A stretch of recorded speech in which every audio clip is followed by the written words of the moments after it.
नमस्कार दोस्तों, विप्र एस्ट्रोलॉजी में आप सबका स्वागत है। आज से एक और 12 भावों की एक अलग सीरीज में शुरू करने जा रहा हूं।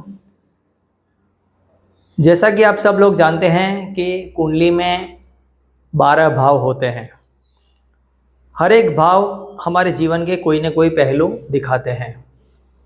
तो जो भाव का जो स्वामी है वो कुंडली में कोई ना कोई भाव में होगा, या उसी भाव में होगा या कोई और भाव में होगा। 12 में से कहीं एक घर में बैठा होगा। तो उसके मुताबिक उसका फल क्या होता है वो हम देखने का प्रयास करेंगे। जैसे कि प्रथम भाव है तो लग्न। लग्न का स्वामी लग्न में बैठा हो, दूसरे भाव में हो, 5वें में हो या 10वें में हो तो क्या क्या फल मिलता है। वैसे दूसरे भाव का स्वामी कहाँ बैठा हो तो क्या क्या फल मिलता है। तो इसलिए आज का जो वीडियो रहेगा वो हम कुंडली के प्रथम भाव से शुरू कर रहे हैं। तो प्रथम भाव का स्वामी कुंडली के 12 भाव में क्या क्या एक सामान्य फल जो मिलता है या देखने को मिल सकता है उसकी हम शॉर्ट एंड स्वीट और प्रिसाइज चर्चा करेंगे, ताकि वीडियो बहुत लंबा ना हो और आप उसको जानकारी भी अच्छी सी प्राप्त हो। तो आप सब जानते हैं कुंडली का प्रथम भाव जो होता है वो लग्न होता है।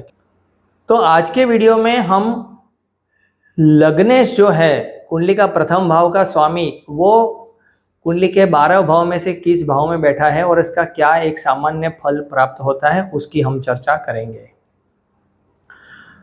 तो कुंडली का प्रथम भाव जो होता है वो लग्न होता है, आप सब लोग जानते होंगे।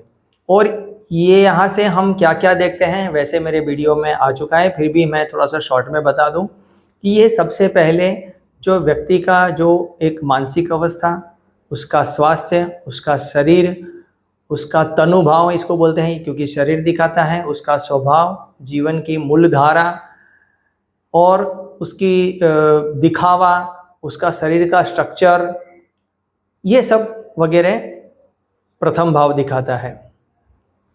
अब प्रथम भाव यानी लग्न भाव जो है उसका स्वामी 12 भाव में अलग अलग क्या फल देगा उसकी हम फटाफट चर्चा करते हैं। अगर लग्नेश लग्न भाव में ही स्थित हो तो जातक का स्वास्थ्य अच्छा रहता है, जातक आत्मविश्वासी होता है, पराक्रमी होता है, स्वाभिमानी होता है, थोड़ा चंचल स्वभाव का भी होता है और उसका व्यक्तित्व भी प्रभावशाली होता है और उसे अपने शरीर यानी स्वास्थ्य और आत्मबल का थोड़ा विशेष सुख प्राप्त होता है। अब लग्नेश दूसरे भाव में है तो जातक धनवान होता है, विद्वान होता है, कुलीन होता है, शिष्ट होता है या शिष्टाचार वाला होता है, अच्छी वाणी बोलने वाला होता है और व्यवहार में कुशलता रखने वाला होता है। पारिवारिक सुख भी उसको बहुत ही अच्छा प्राप्त होता है और वाणी पर उसका विशेष प्रभाव देखा जाता है। अब लग्नेश तृतीय भाव में है तो जातक साहसी होगा, पराक्रमी होगा, बुद्धिमान होगा, अपने दिमाग से, बुद्धि से, विचार से, स्ट्रेटेजी से काम करने वाला होगा, लेखन व कला में रुचि रखने वाला होगा, भाइयों से सहयोग लेने वाला और भाइयों को सहयोग देने वाला भी होगा। धन अर्जित करने में वह बहुत अच्छा परिश्रम भी करता हुआ नजर आएगा।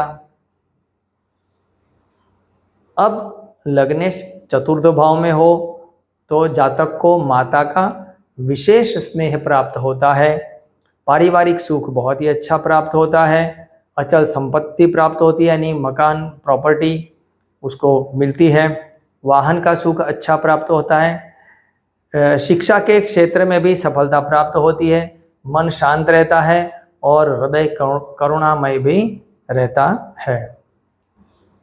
लग्नेश पंचम भाव में जाने से जातक को संतान की चिंता बनी रहती है। संतान के मामले में फल मध्यम प्रकार के मिलते हैं, लेकिन जातक को उच्च पदाधिकारी या शासकीय सहायता अच्छी प्राप्त होती है। जातक विद्या अभ्यास भी अच्छा करता है और खुद आध्यात्मिकता भी उसकी बनी रहती है।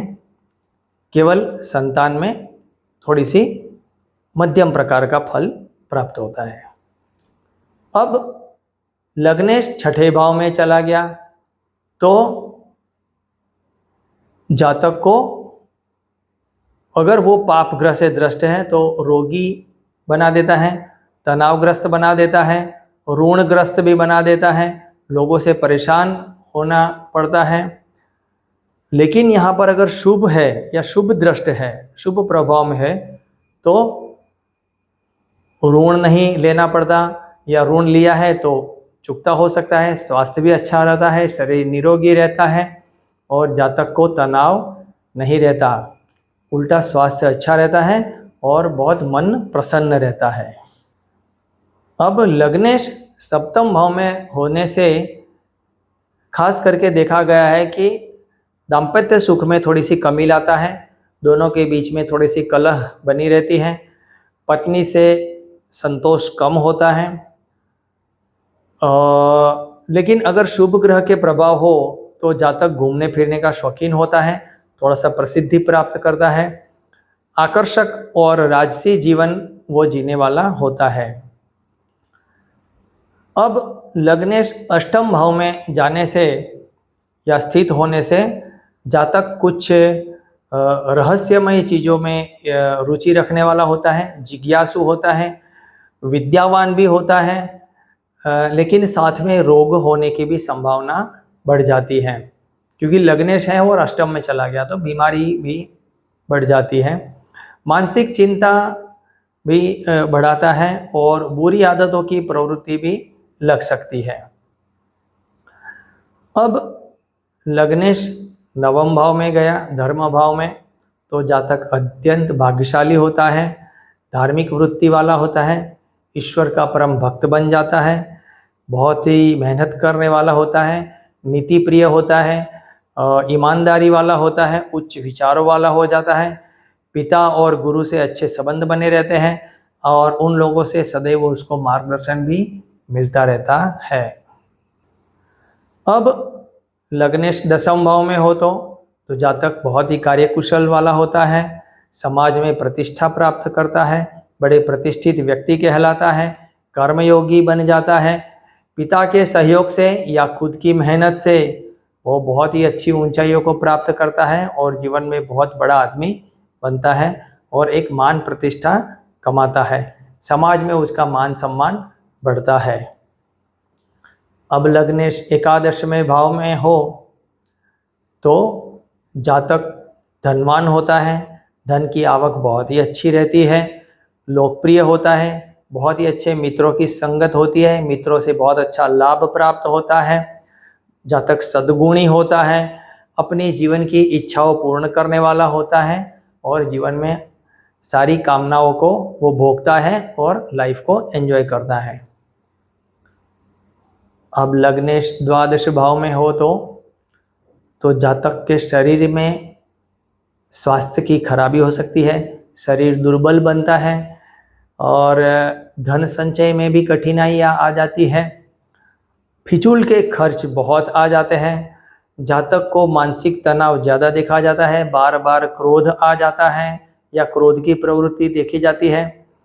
लेकिन अगर थोड़ी सी शुभ दृष्टि या शुभ प्रभाव हो तो ये सब समस्या तो थोड़ी बहुत रहती है, लेकिन साथ में विदेश यात्रा के भी योग बनते हैं, ध्यान करता है और आध्यात्मिक जीवन जीने की उसको प्रेरणा प्राप्त होती है। तो ये था लग्नेश का अलग अलग भावों में एक सामान्य फल की मैंने संक्षेप में चर्चा की है।